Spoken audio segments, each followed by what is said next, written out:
I don't think I could ever go back to drinking like gas station coffee, you know? At craft places, it's made with care, and I know that they roast it themselves.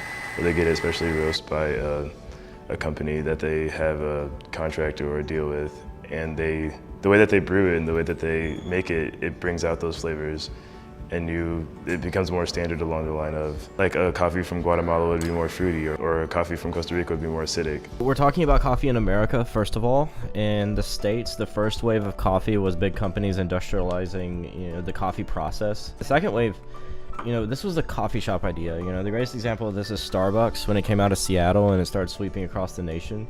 They took the idea of industrialized coffee and turned it into an experience. And the third wave comes after that, where there's this kind of like simultaneous backlash and complement, to the second wave.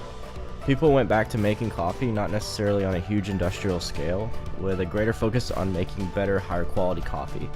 But third wave coffee is putting way more emphasis on the roasting process, so we can get, lighter roast, higher quality roast, so that we can taste things in the coffee that remind us of, where it came from, its origin. After all, coffee is a fruit, and there are many varieties and types.